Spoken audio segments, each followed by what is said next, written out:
There are doors everywhere, and all of them locked. Suddenly, I saw something moving between two yew trees. A dim white figure. The Threshold Paranormal Podcast starts now. All right, y'all. Welcome to episode 11 of the Threshold Paranormal Podcast. Bryan, Dill, big guy, you know the drill. Today we're covering books. Books. Are they haunted? Books. Are they cursed? Are they any good? We'll find out. Do they pop up? Are they in color? Do you need to read good? But yeah, we're gonna dabble into a lot of just kind of the creepier elements of, you know, what I don't even know what you want to Literature. Grimoires. Yeah, grimoires. Spell books. That's got to be a French word. Yeah, for sure. Didn't look up what that meant, but you know, if you know it, brag about how smart you are down in the comment section and let everyone else know what it means. And even a massive book that supposedly was written by the devil. A book written by the devil. Do tell us more, big guy. I'm so interested. So I'm going to take you guys back for mine. It dates back to like the 13th century. At least they think. Okay, that's for sure the oldest one out of all the ones we did then. It is called the Codex Gigas, which is Latin for big book. I know it's a stretch, but it's also commonly referred to as like the Devil's Bible, which is It's a creative ass name. Codex metal. Gigas just sounds metal, dude. Yeah. But then you like hear what it means, you're like, well. Yeah, like let's just call it the Codex Gigas, please. No one translate that. Like, I don't even know why I did, but I just think it's funny. Like, it sounds so Now epic. we know. All right, so in the 13th century, or at least is the mythos behind it, is what I'll start with. 13th century, there was a monk who had broken one of his vows, and per the monastery that he was at, he was basically sentenced to create a great work that held all religious texts and knowledge of the age in a single book in a single night. 13th century Wikipedia. And if he was not going to be, or if he was not completed by dawn, he was going to be walled into the Into the monastery. monastery. Yeah. English. I can math. So the myth legend has it that his name was Herman. Okay. Yeah. Well, that was actually a common name I come to He find needed out. a much cooler name to be writing something called the Codex Herman. Gigas, dude. Herman. Well, he didn't write it. Who do we sentence to record all of the knowledge of humanity? Bear with me, boys. Herman. So Herman goes to begin writing, and he gets just like a little bit in, and hours have passed because it's that old style scripture. It was made from vellum, created from donkey hide, which I'll get into like all that a little bit later. So he started praying for help, except he wasn't praying out of a place of love, out of a place of want. He was praying out of desperation. And so his prayer was answered just By a different dude. by old Lucy. The man downstairs. Yeah. Lucy. Lucy, I'm home. So Lucifer comes and answers. He answers the prayer and he goes, "You this got call." some splaining to do." And long story short, I've been paraphrasing a little bit here because there was like massively written out detail of this, like full conversation. Is it like fair? It's because it's pretty well like Yeah. studied and researched. Like, it's a big deal. Yeah, it was like a big folklore part of it. And so the devil answered. Herman basically, he agreed to give Lucifer his soul in exchange for his mortal life. So, Not a good deal. Bad deal. You know, fuck the eternity. I want my 20 years because it's the 1300s. I want my book finished. Yeah. So the story goes, Lucifer opens, the book's open to the middle, puts his finger down on it, and ink and everything just starts pouring out from his finger and filling the pages. This book is insane how much is included in it. It's the Old Testament, the New Testament, how to summon and exorcise demons. There's medical text from the time. There's great works of literature from the time. There's aren't there entire like big, like beautiful, like paint, like pictures in the book That's too. what I'm of, like, getting That's to what I now. remember was the artwork. So in the exorcism portion, there's many depictions, which was very common at the time too. Depictions of demons, devils, angry spirits that you would be exorcising. So the story has it that where he touched and where it ended, that page became a giant portrait of Satan. And he's not pictured in any way that you typically think of him. Isn't he blue?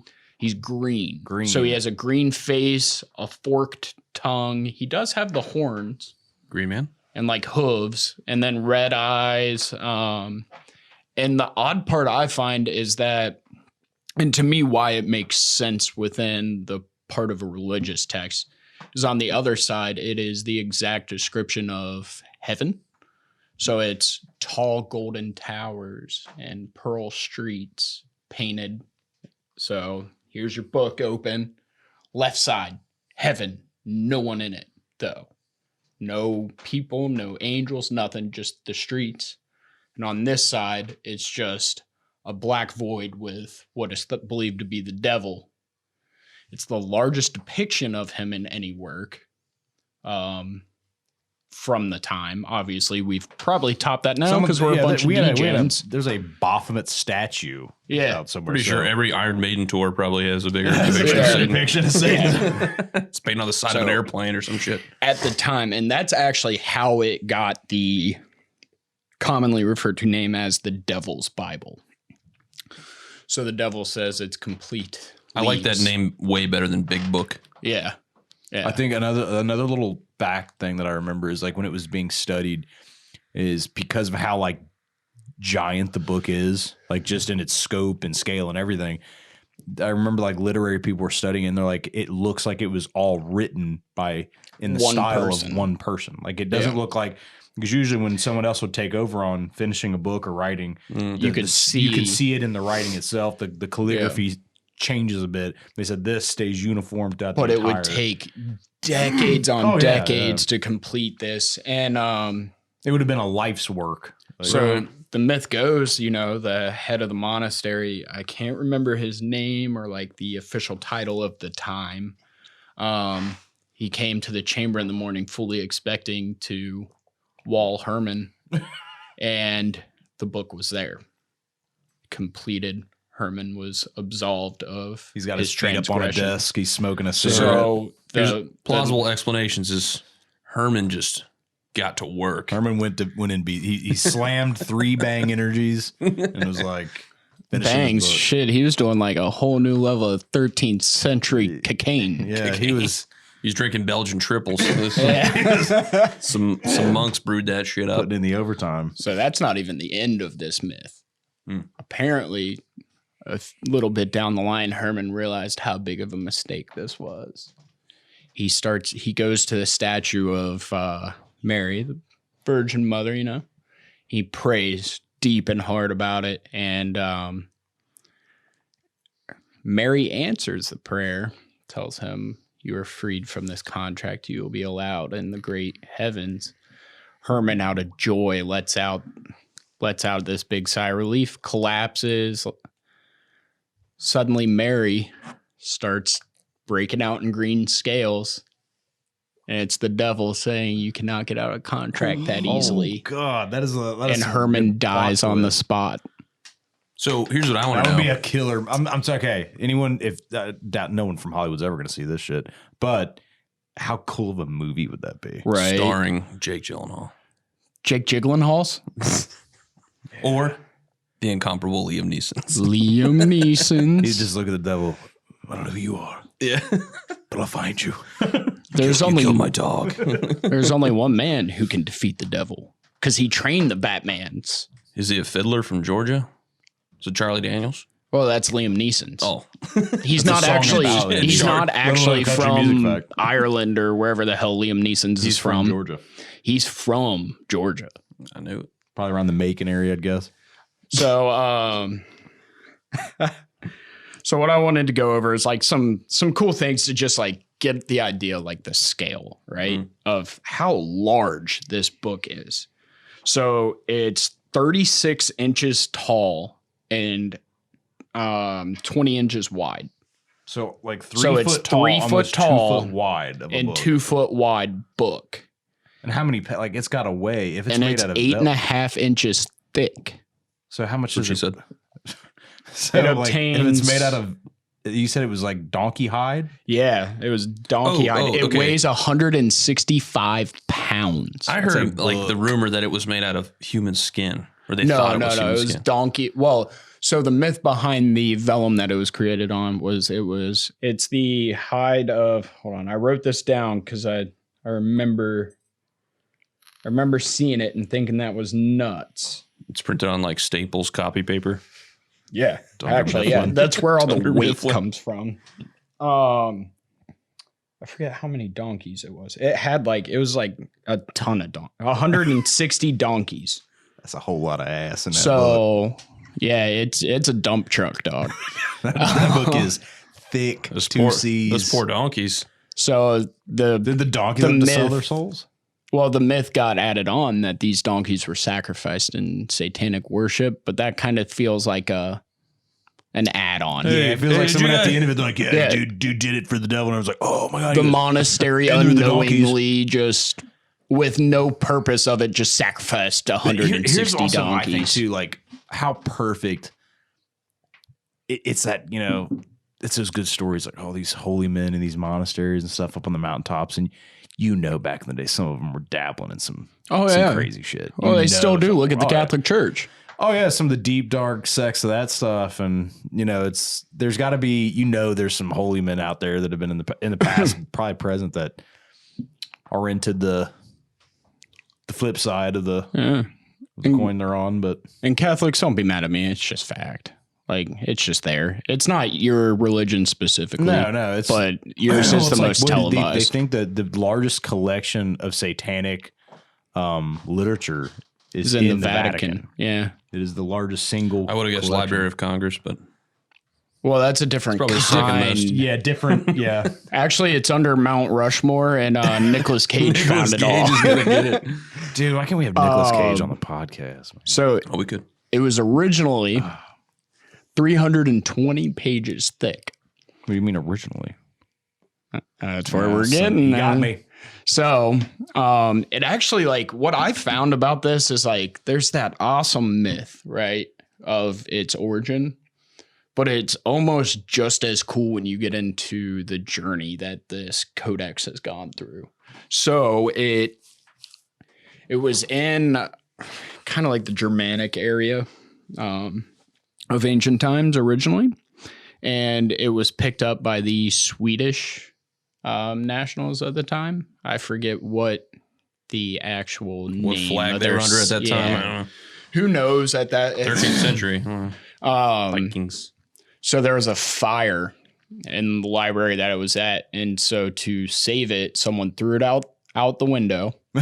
And one of the wooden bindings on the back, like on the spine, actually was cracked and pages were lost.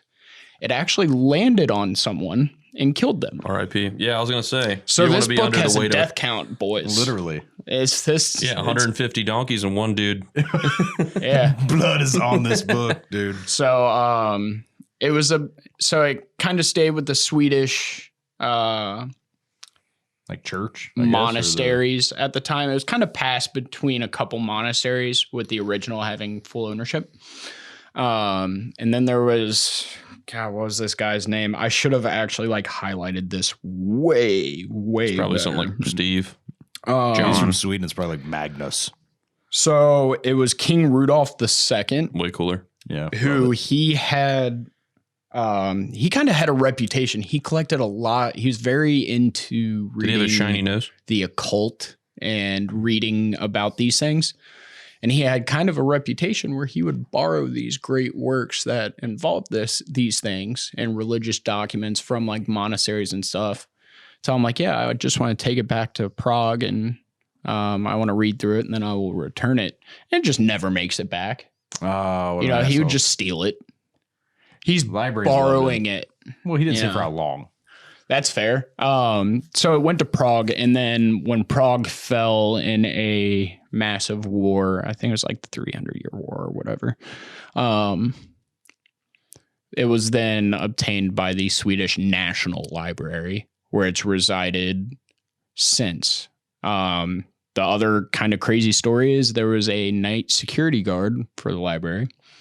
He was sitting there, and he said all of a sudden, all these books started flying around, flying off the pages, like hitting him, flying off the shelves. He said the one thing that was levitating but not flying around the room was the Codex. Jeez. It was just levitating. That's a big book. They found him in the morning, curled up in the fetal position, crying out, and he quit his job and was checked into a psychiatric hospital. So who knows what else happened that night? Who knows how true that is? Because a lot of this is word of mouth, especially with the age that all this is happening. I mean, I could literally make an hour-long episode off of just this just book. the story of that book. Episode Yeah. Gigas. Yeah, Episode. the Codex Gigas, big book podcast. All right. Well, rest in peace, Herman, and 36 inches. That's like the size of this table, bro. Yeah, like it's literally, massive. like the book's about the size of the table. we're And reading. actually, the first name ever inscribed in it is Herman. It was actually used as a guest book for the Swedish National Library for a short stint because they would add pages. And this is like way back. God. Yeah. Because codexes would get used for these things. Those Swedes. So like, and a since there was Siberia. such a wealth of knowledge, like there was Tinkerberg. massive amounts of medical knowledge in it. Like it wasn't just religious text. It was made up of. Well, did they like turn to that page when the book fell on the dude? Did they try to like shit, dude?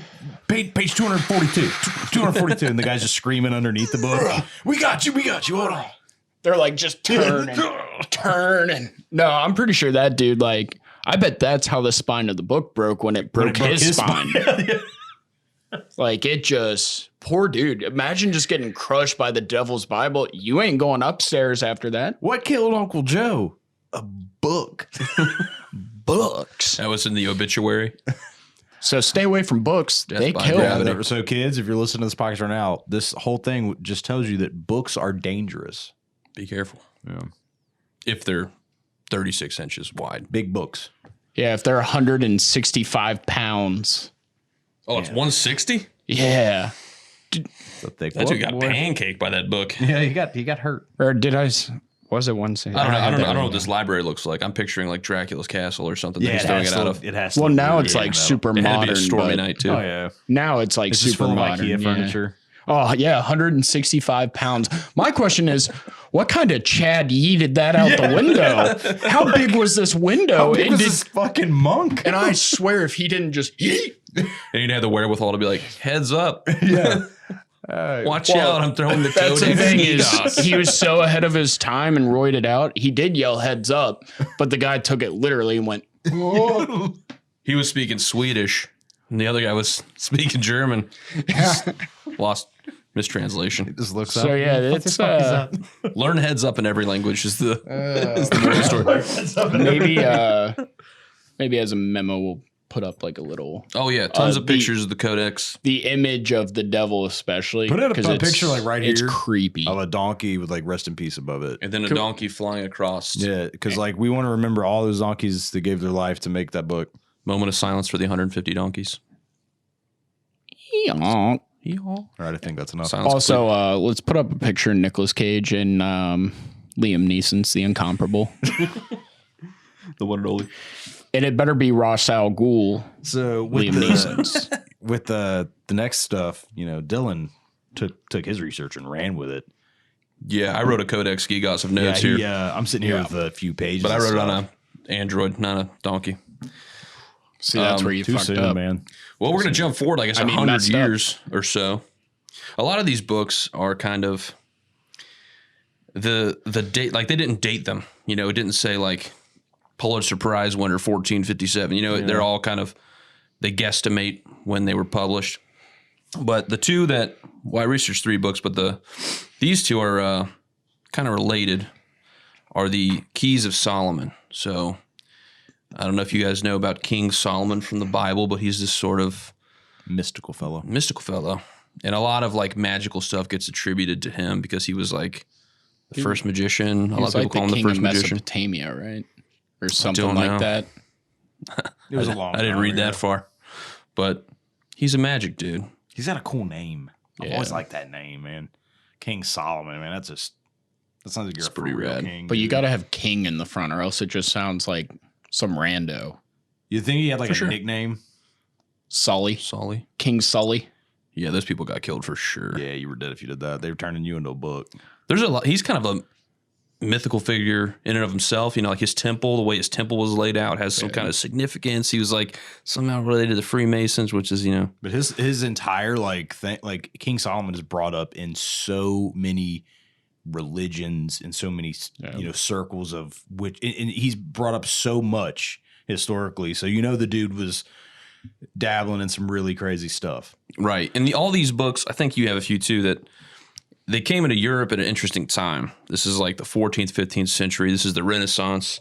This is when Hermeticism, when a lot of the Arab magic traditions were kind of percolating up into Europe. And then, you know, the Medicis were grabbing a hold of this stuff and they were doing astrology. And there's a kind of a Renaissance, not just of art, but of also this kind of occult All phenomenon. of Europe was turning into Hogwarts. Yeah. Tarot was kind of also kind of coming up around that time. The modern tarot deck was invented around then, but I digress. Oh, that's cool. Yeah. I didn't know that.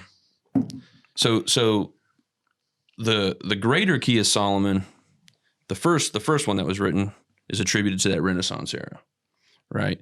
And this one is sort of the diet Key of Solomon. This is a grimoire. The zero sugar key of Is Solomon. that why it's lesser? Key of Solomon 0. You know? Yeah, this is more of a spell book.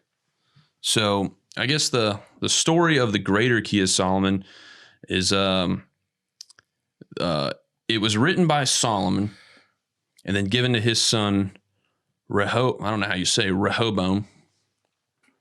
Yeah, that word. Yeah. Rehoboam. Rehoboam. Yeah, that fella.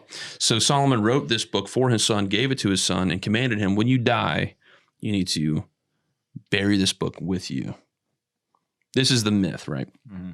And so as the story goes, and I think this is written in the Greater Key of Solomon, that Babylonian philosophers were doing some restoration on his sepulcher, you know, and they found this book and no one could read it. These are philosophers, these are scholars, and no one could read it. And this fella, way cooler name than Herman, Loha Grevis. Oh, whoa. Why you gotta come at Herman like that? Herman get murked. Loha Grevis. He said that They had some cool ass names. he was man. sort of meditating on the book, and he was approached by the angel of the Lord and told him, I will make a deal with you. You can read this book, but you must never share the contents with anyone unworthy and wicked. Ooh, so this ties in a little bit to the book I did, the Red Dragon one. Right. Same kind of thing. Starts with a disclaimer. This is the Renaissance disclaimer. But yeah, I mean, this is before the advent of the internet. Loha Grevis had no idea what 4chan was. But so after Loha Grevis gets the information from this book and learns all the spells, he himself puts an incantation on the book, and he says, in order for any of the spells in this book to work, you have to have the fear of the Lord in your heart. I feel like this is a left out part of like a lot of what, you know, most modern day Christians don't understand is there was so much magic to the religion. The religion back in the day was a very mystical faith. Like it was very heavily, you know, ritualistic based because everything was back then. Everything was. Right. Especially Judaism had a lot of Kabbalah, which is high magic. Like this is some serious. Kabbalah is supposedly disseminated to into the Jewish population by Abraham himself. You know, so all of this, like all of these occult traditions spawned these books, you know. But the greater key is basically 2 books. The first book is like conjurations, invocations, curses, how to summon and constrain spirits of the dead, demons, how to compel them, how to get them to do your will, how to find stolen items, become invisible. It's a lot of magic tricks, if you will. And then It's an illusion, Michael. Illusions, Pop. You don't have times for my illusions. and that's the whole book is book 1. And then there's an entire second book of the Greater Key that is entirely dedicated to exorcisms, like how to perform exorcisms, how you clothe yourself, like the animals you need, animal sacrifice. That's the Greater Key of Solomon. Wait, That you're still sounds sacrificing wild, animals to exercise? Yes. What kind of workout is that? If you want to get is it swole, like if you want some- to make the gains. So is it like some drag me to hell stuff where you try to force it into a goat so then you slit the goat's throat? I mean, that technically that Like, had would to that work. be where you're sacrificing it, or? I I've never think seen it the was movie. like back in but back then that was like blood that you needed life to be donated in a sense to give the magic the fuel. That was Give it the fuel lifeblood. source for Was the Red Skull there to make sure that happened? Then all of a sudden Hellboy just like comes out, you know. So that's the Greater Key. The Greater Key is like the one that is arguably like legit. All right, no, the book, those books are like the magnet, the reach of those books has permeated like everything, Right. everything. Well, I mean, That's it one was of the used old by school. Alistair Crowley. Like he Oh, read yeah. out of the Lesser and Greater Keys of Solomon quite a bit. I think A he lot of kind of your dabbled big in kind of- damn near everything. Like I don't want to say That's fair. cultish, but a lot of your big, I don't know how you describe it, like the whole kind of fringe aspect of religious circles and sects and stuff have all heavily Mhm. leaned on those books. Yeah. And that is basically the gist of the first book. And, you know, I don't know how much research has been done to kind of verify its authenticity. And it's hard to say because, like I said, in the Renaissance, there wasn't like, I mean, I'm sure there were people publishing, but it's not like they stamped their publisher name on the front page, you know? Bookkeeping wasn't the standard. Yeah, back It then. didn't They have just- like a penguin on the cover to tell you it was Right. legit. you couldn't put it into your cart and prime order it. All right. But like I was saying, that's the diet key of Solomon. The lesser key, which is the one I think a lot more people listening would be familiar with, is often called the Goetia or the Lemegaton. This is the one that has the 72 seals, the 72 demons, how to summon them, you know, how to train your So, dragon, but demon version. Episode Y'all can look 100. that up on your own time. Yeah, I'm not gonna. 100th I don't episode want that special. juju.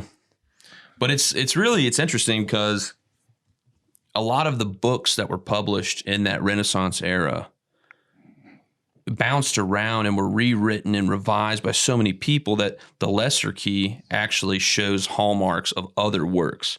So it's kind of like a, I don't know, copyright infringement book. So it's like a codex. Yeah, I guess it's an amalgam. Yeah. Yeah, it's an amalgam of information. But there's actually 5 separate books in there, and I haven't looked at it in a long time, so I don't remember this. But the first book is the one that we're all familiar with. It's the 72 demons from hell. They all list like how many legions of spirits they're in charge of, what their powers are, what you can leverage them to And how do. did these people know that? Like that's just my question. King Solomon, bro. There's only one way to find out. You gotta gotta pull them do- up. You gotta make some tea. How Well, I'll get to that. If you guys want to learn the secret magic, I'll tell you here in a second. It's the last book of the Lesser Key. You got to read. Okay. Okay.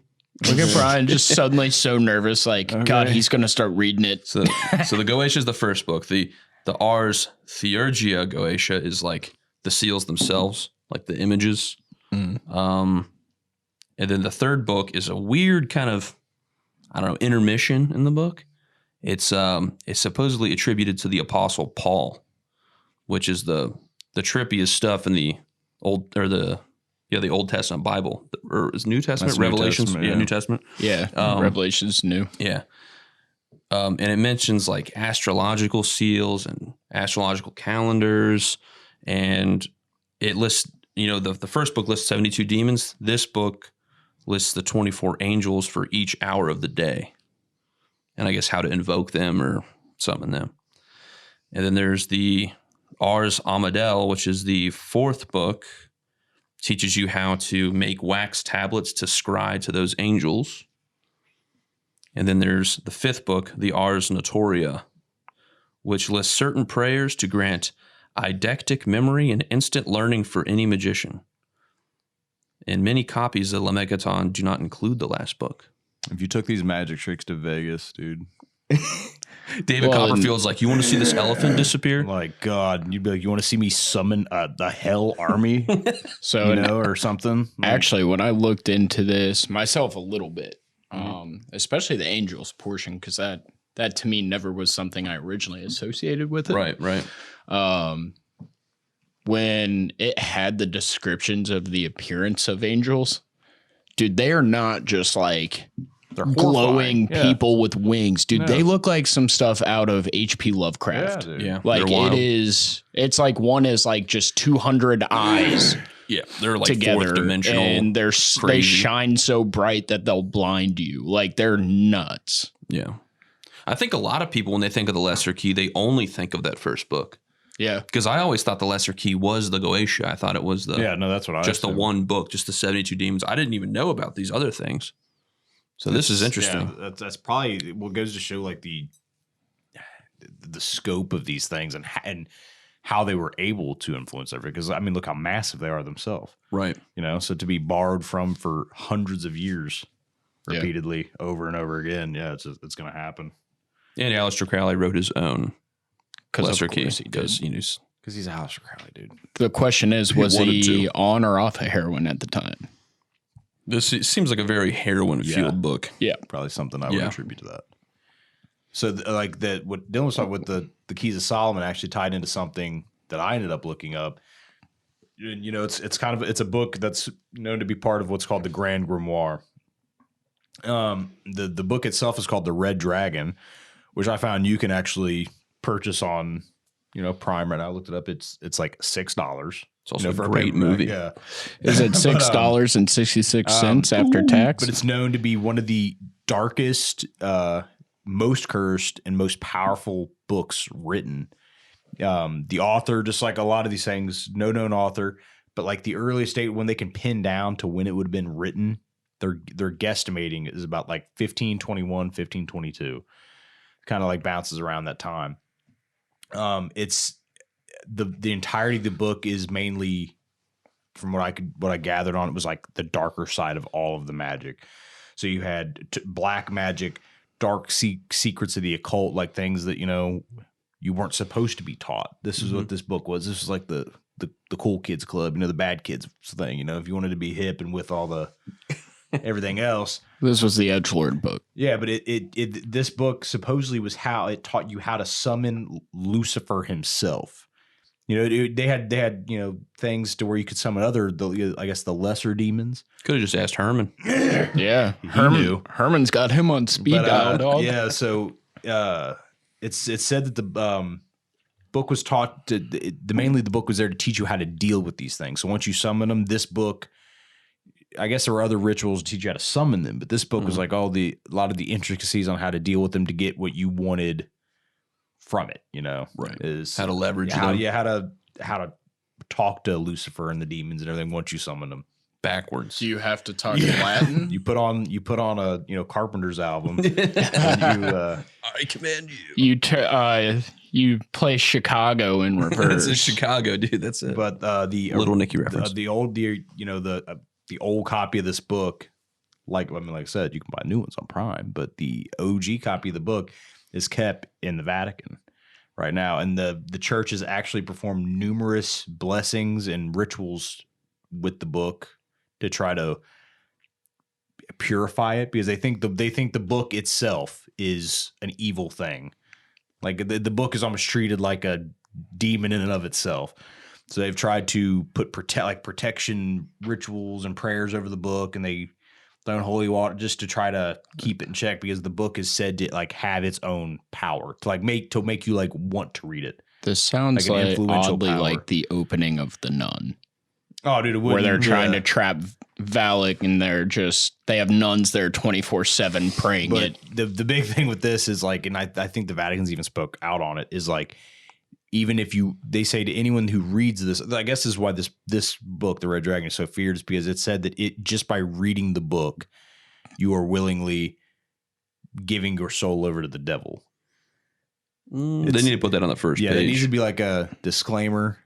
I feel like the Vatican should have a part in that. Just be like, hey, I mean, it's not legally binding. I didn't sign any. I didn't sign it. The devil shows me, goes, hey, bud, you're coming with me. He goes, no. No, hold on. Show me- You show didn't me read the the fine paperwork. print here, Lucy. You might have got Herman. You're not getting me. Nope.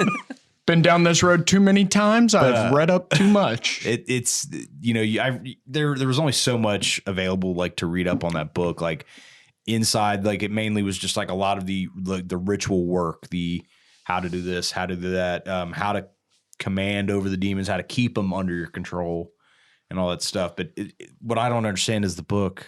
When I looked it up on Prime, it was only like 58 pages long. I'm like, I don't think that you can learn all that in that amount of pages. I feel like it's that way with a lot of these books. Like They're so this condensed. feels like the Spark Notes of of all the. It's like summoning for dummies. Yes. Controlling Lucifer for Dummies is the Red Dragon.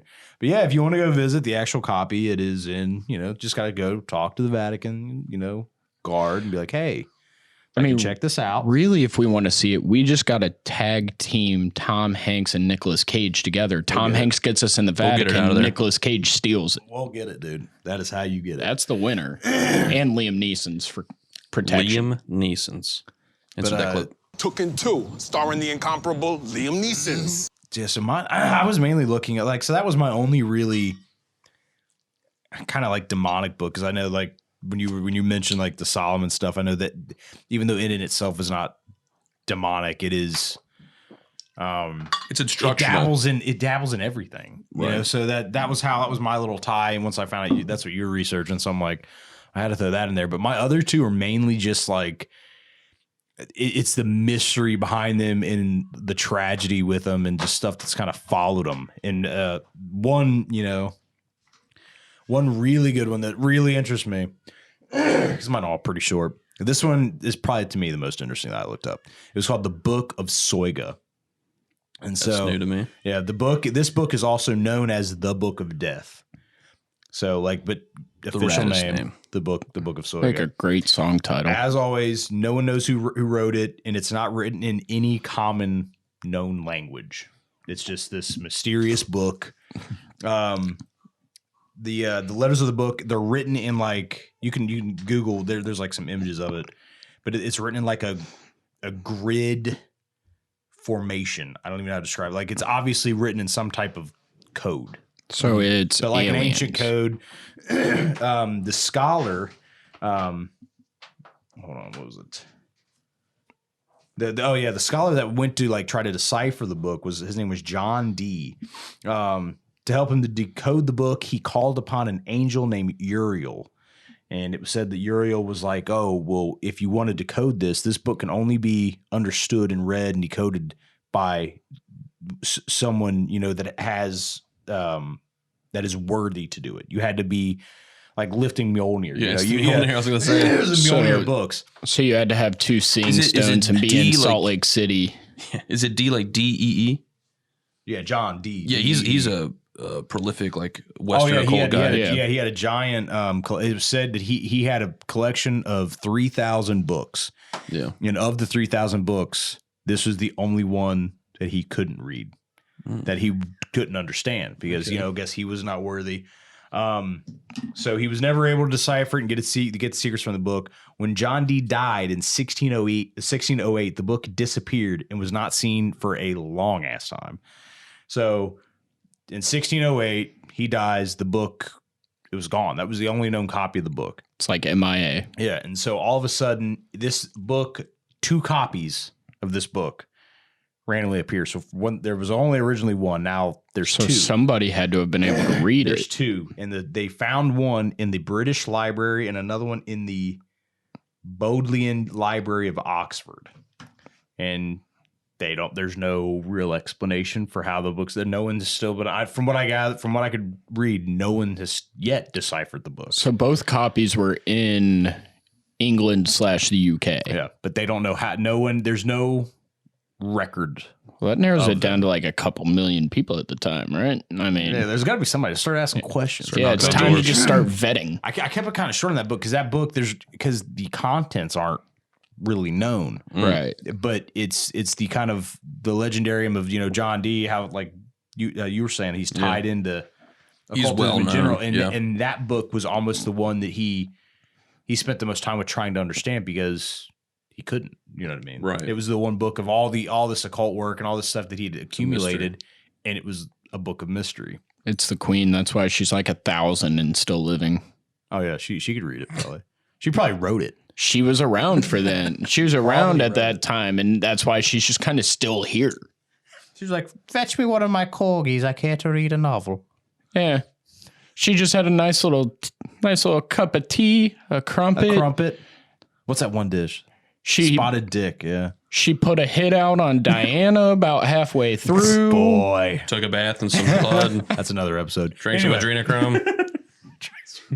She had like a lizard person. She pops up out of a big lotion bath, orders the lizard person to bring her more. Big lotion. God save the queen. We love you, Britain. Yeah. Well, so what other novel you got there? Oh yeah, so we always try to tie it back into the Cincinnati connection, as we do. Mm-hmm. So I guess this book, it's more worth talking about the author than it is The book itself. the book. The book is really short. The author is a lady named Margaret Ingalls or Maggie Ingalls. And the way I got like familiarized with her is through like the Penny Royal podcast and all the Hellier stuff and whatnot. But she goes by the pen name Nema, which is like her magic name. But this lady's from Cincinnati. She was born in 1939, and she 19 or 18? 1939. Wow. Yeah. I guess with the context of what we're talking about, I have to specify. Yeah. Yeah. But 1939.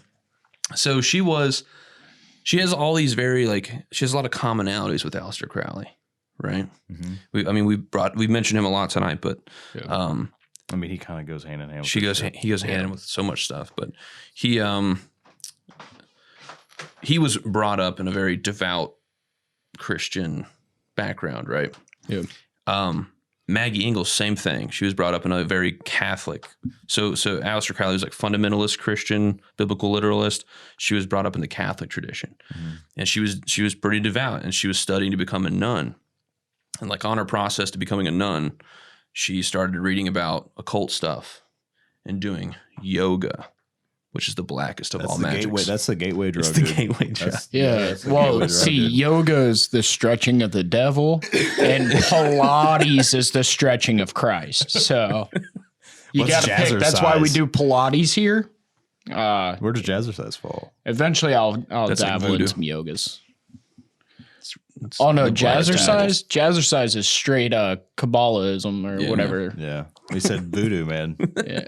I get it. So this lady is dabbling in yoga, getting acquainted with the occult stuff, right? And so she joins this group of kind of like magically minded people called the Bates Cabal, which is Like based here? based here, yeah. You hear on the Penny Royal podcast, the host Nathan Isaac talks a lot about the Cincinnati vortex and magicians from Cincinnati trickling down into Kentucky. He's talking about the Bates Cabal. And the Bates Cabal was interesting because they had this thing called the Cincinnati Journal of Ceremonial Magic, which was a periodical that would come out. Are they still around? So I Yeah, can can't we find, talk to them? like they don't have a website, but they had a publishing company that would publish those periodicals. And it was called Black Moon Publishing something. And there's still a Black Moon Publishing website, and they have archives from the journals. That'd be a wild ride, bro. But I don't know if the group itself still exists. I'd have to find out. But so she's affiliated with this group, and she's learning. She's kind of cutting her teeth, doing magic.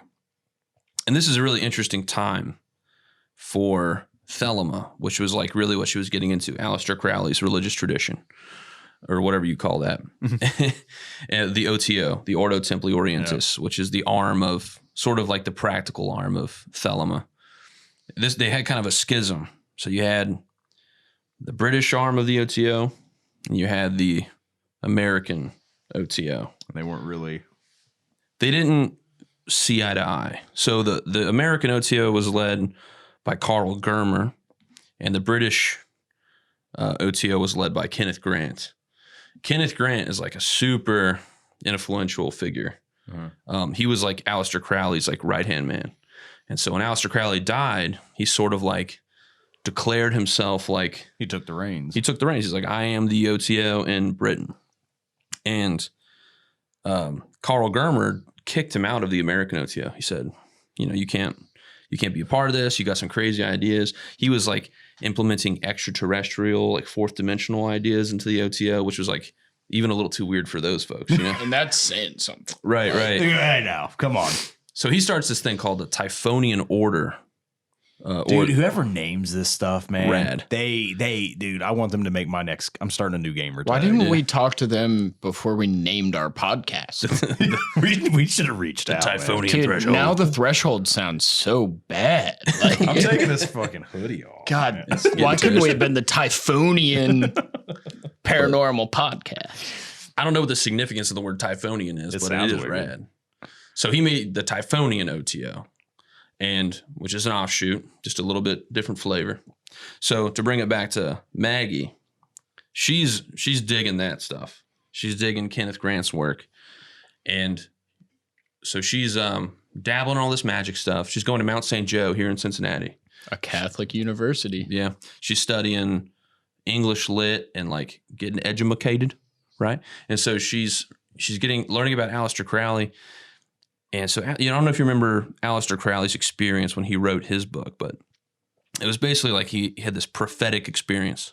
Yeah. Like he was channeling the god Horus speaking through an angel named Iwas. And he wrote that down to make the Book of the Law, which was the founding document of the OTO. Well, I guess Maggie Ingalls felt inspired or whatever. So she channeled the children of the Egyptian goddess Maat. So if you ever hear the term Maatian magic, that's her. Maggie Ingalls. She kind of like modernized Maatian magic. That's wild. So she forms this group based off of her channeled book, which is I'm going to fuck it up. Liber Pene Praenumbra, which loosely translates to the book of the preshadowing of the feather. And she wrote this book, and it reads very much like the Book of the Law. Okay. So it's written in that like old English. She wrote this in the 70s. She wrote in this like old Really English cryptic style and be ye warned sort of stuff. She wrote in that style. It's really kind of like Revelations style, very strange visionary kind of writings, which becomes the founding she did document. it in the 70s. Yeah. Drugs. Yeah. Yeah. She Seems did to be a common thread. Hey, Maggie, what are you doing over there? Acid. just a little bit of acid. I mean, writing. All of a sudden she spins around in her chair. You ever heard of the Codex? I wrote it. You ever Channeling looked at this the dude back of a named- dollar bill, man? Channeling this dude named Herman right now. He says his buddy threw a book on someone. He said he's the only author with an actual body count other than the Catcher in the Rye dude. Extra points if you actually get that. Oh, man. That's terrible. Sorry, John. Poor no. So anyways, she's trying to reconcile these two books. What do you mean? Like the Book of Law and then hers? Right. So she forms basically a cult or a religion around her book called the Horus-Maat Lodge, which they're very clear that they are combining Alistair Crowley's teachings with Nema's teachings, trying to put them together. So Horus being Alistair's influence, and then Maat being Nema's influence, the Horus-Maat Lodge. So they're kind of like, it's basically the same principles as OTO, but she says her life work is to pave the optimal future path for humanity and evolve into Homo Veritas, or true human. Is she still around? Like, she died recently. She died in 18. damn. So, which she would have been super cool to talk to. So her stuff still has to be kind of going for her death to be that real. The Horus-Maat Lodge is still around. Still, Yeah, you can join up the Horus-Maat Lodge anytime you want. And then their introductory process is the same as the OTO. So the OTO you have to read. Now, are they like interworking? Did it say that like if they're like, is there any communication between the two? I don't think they're in cahoots or anything, but I think their belief system or their magical system is the same or very similar. They share the same ceremonies. They ain't like going to grill outs with each other or nothing. I don't know. I don't think so. I mean, I couldn't say. Is it just me? But I kind of picture all these people just kind of make weird books and then sit around eating cake, talking to each other about it. I've watched a ceremony on YouTube. Yeah, for the Gnostic Mass. It's strange. What they use carrot cake instead of birthday, or yellow cake? The weirdest of the cakes. No, it's just very strange. So anyways, where was I going with that? Yeah, so she makes this religion here in Cincinnati, which I guess Nathan Isaacs attached or affiliated that with some of the strangeness down in Somerset. He's coming in contact with. Which you guys need to look that up on your own because that's a whole other podcast. You said they're about to come with season 2. Season 2. Yeah, Penny was great. Penny Royal. I'll link it if you're on the YouTubes. Here I'll read an excerpt from her book so you can kind of get the gist of like what the book feels like. So this is the last. It's a very short read. It's like a couple pages. This is the very last chapter of that. This is like a sort of like a goddess type character that's speaking to Nema. It says, eternity then reigned, infinite, the veil that hung about them. Somewhere, sometime the veil parted for a moment, and she who moves strode forth, more comely than mortal woman ever was. She glowed in radiance of pearl and amethyst. Fine pleated linen was her gown, girded in gold and silver, and on her head a nemesis of starred blue.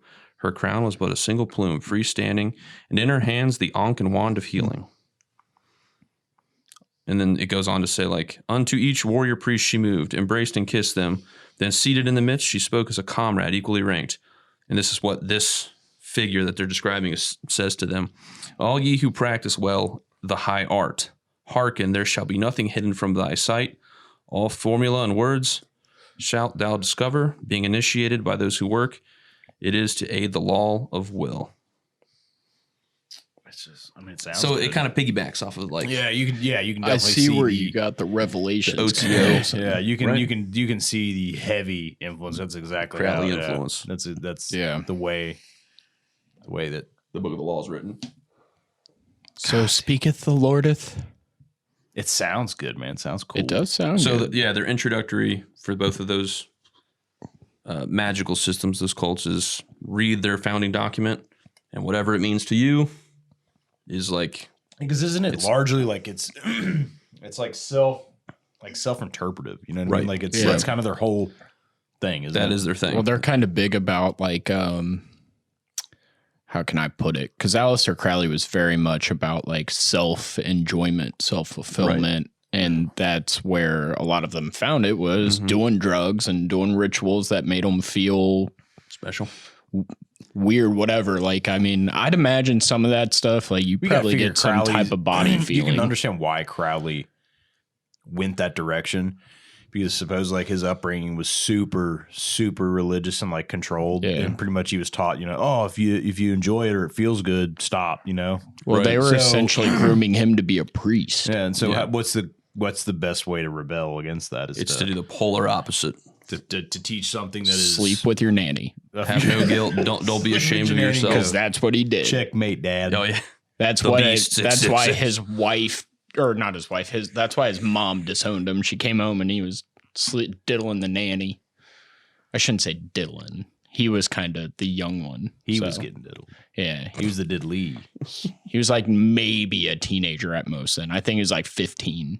Yeah, but I don't think right. back then they kept track of shit like that. They're just like, That's fair. they're busy writing books, dude. Back then, they're Getting married crazy. at 12. So Weird time, weird folks, weird books, weird stuff, man. My other book was kind of It's called the Great Omar. It was like a Persian love poem about like loss and life and love and all that stuff. And it was this crazy, like you can look up images of the book, and it was this crazy, intricate, gold-plated, jeweled, book that was being bought and traded all over, and supposedly like wherever the book went and whoever was involved with it, like death just like followed, death and tragedy just like hung with this thing. Where's it at now? Well, that's right now it's at the bottom of the Atlantic Ocean, the original one, because it was it on the Titanic? Oh my God! Shot in the dark, no, I nail it. no. Yeah, it was on the Titanic. Oh no! And so dude. I guess the book was then what was the dude's name? Some guy, You got to be kidding me. That's verified? yeah, sure? the book itself was on the Titanic, and it was never recovered. It was never recovered. Well, it was on the. So there was a Britannic. copy of the book made based upon like drawings and recounts and texts and stuff about it. So a guy made another copy, and this book was known to be like one of the most impressive bindings ever done. Like as far as its beauty, it was just a beautiful book. Not donkey skin. Yeah, not donkey skin that I know of. Hey, say what you will. I see a book made out of donkey leather. Donkey with angel wings. But so the copy, was made of the book, and the copy was destroyed in the bombing of London during World War II. Bruh. So like tragedy followed it yet again, and I think something happened to the guy who made the copy. So like all that stuff was done, and then finally one last copy of the book was made, on its journey, and it sits at the British Library, which comes to find out the British Library has a bunch of crazy shit inside of it.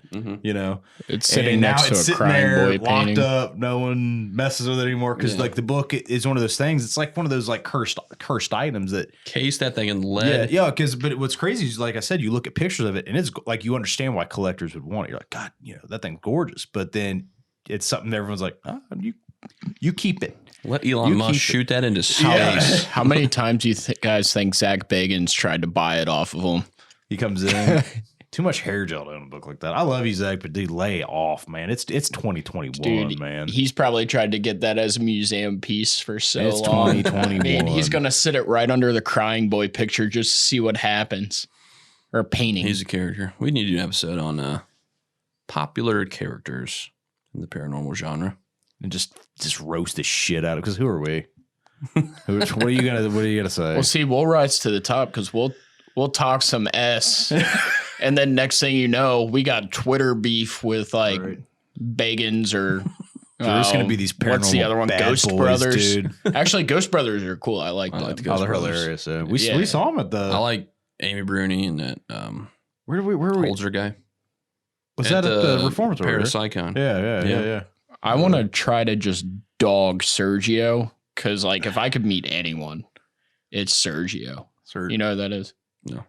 Aliens. Oh, dude, I love that, Dude, that guy, dude. It meant Because one I day. swear that guy One wakes day. up in the morning, looks in the mirror to get ready, and says, "How would a person who believes in the nuttier than squirrel shit stuff look?" And that's what he goes with. Because that's the hair. Now he just rides to work in a convertible with the top down. Yeah, just gets his Yeah. hair wet and He's got a lets the wind scarf do the blowing work. behind him, like.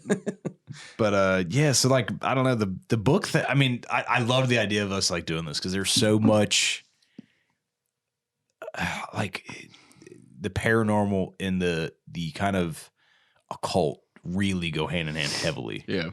And so to know like there's all these deep, dark, dangerous, books that are written out there, quote unquote dangerous, that are kind of like, people, you shouldn't mess with that.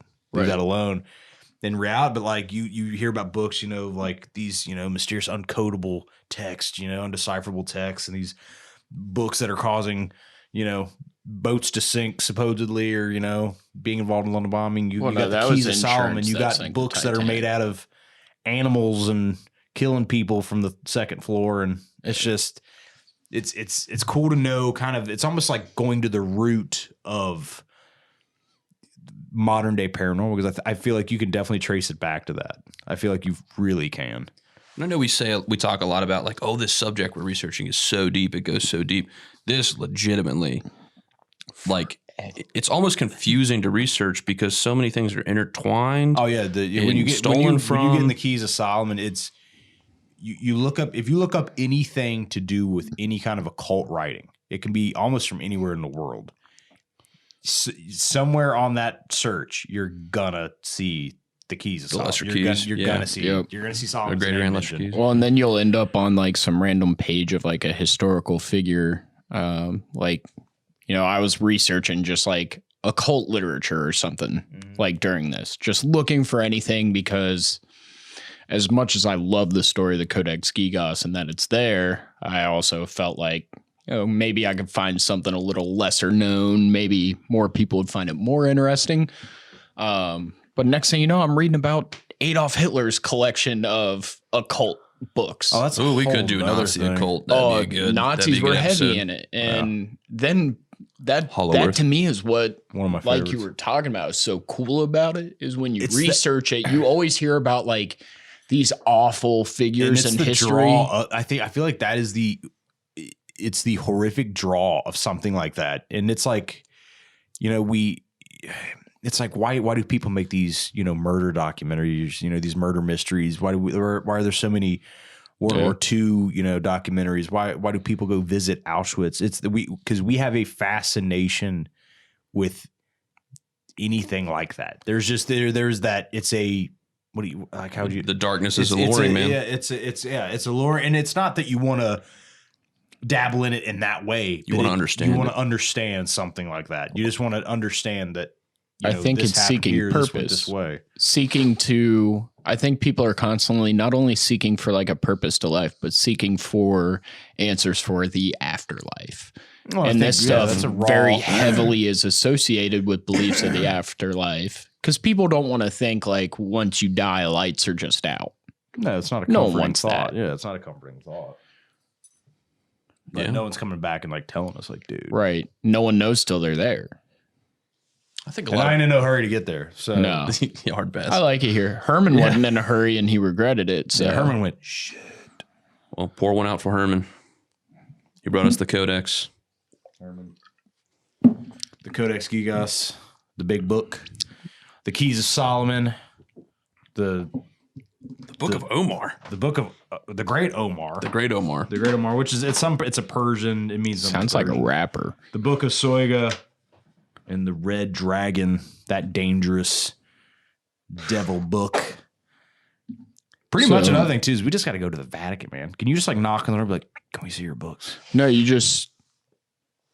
Never fails. We didn't jump there. No, if you want to get in the Vatican, all you got to do is tell them you're an English tour guide, and this is your we just got to get a hold of like Robert Langdon. Yeah, man. For those who are just listening, things are falling down in our studio currently. Our paranormal map, which may be our sign to wrap this thing up. So next up, we got episode 12. I think we're gonna end our first season. Yeah, we're 12. Bring a new season at you guys. It's gonna have we're gonna change similar flavor, but a different take a different tone a little bit. Yeah.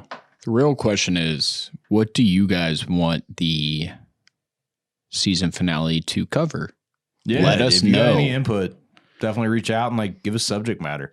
That's the thing, we're always taking requests on that.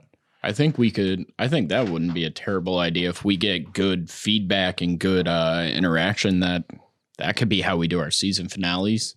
Yep. What do you like about the podcast? What would you like to see more of? Which one of us is getting voted off the island? Which one's better looking? Can you get us in contact with Joe Rogan to let the person know that they've been voted off? Because like the Survivor guy's not as cool as Rogan. Plus I want some elk. So yeah. Hey Jamie, look that up. Hey Jamie, pull up some elk meat, please. Thank you guys for tuning in again. Big guy, where can they find us? You guys can find us on thresholdparanormal.com. Have our own website. There's also some merch on there. We got some dope shirts, hoodies. Sweet Bryan hoodies. Brian, go ahead and like show it off a Vanna little White bit. Give that us a little shit. twirl. Well, I'm not gonna twirl my chair, but just like put a spin around a picture of me. Yeah, there we go. Picture of Brian. We also got the like the gothic horror comic book design. One of my favorites. It's dope. I really like that. It's actually the background on And my we phone. look horrific. I don't know. I feel It's like I comical. look pretty It's accurate, but It's I just great. I got love like a giraffe neck. We It's look great. terrible, but it's accurate. But we love it.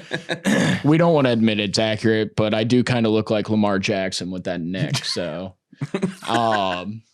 but you can also find us on Threshold Para on Snapchat. Follow us whenever we go out to a place, investigate or something. I'm usually pretty active on it, so you can kind of follow along live. I can math, I swear. They are good. I read good. Top to bottom, left to right is what my teacher always said. Oh, I was always taught bottom, top, right, left. You had a Japanese teacher. Fair. You can also email us, thresholdparanormalpodcast@gmail.com. We got to kind of work on that. That's kind of long. Yeah, it's gonna have like an acronym. Follow us on YouTube. Literally just search Threshold Paranormal. If you're listening on Spotify, check out the YouTube. Yeah. There's pictures. There's video of our beautiful faces that to go along with this comedy routine that we do here. And You can see our facts and ever spoopiness. growing and updating studio. Yeah, but okay, it's let's come just a see if long they way. Notice the change. Yeah.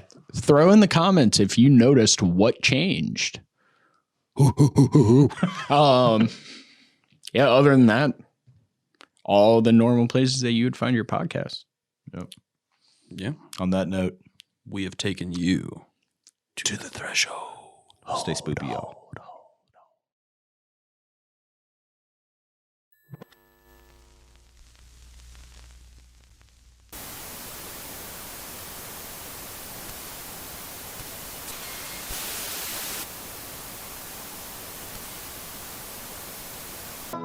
There's a Bob Evans restaurant near you.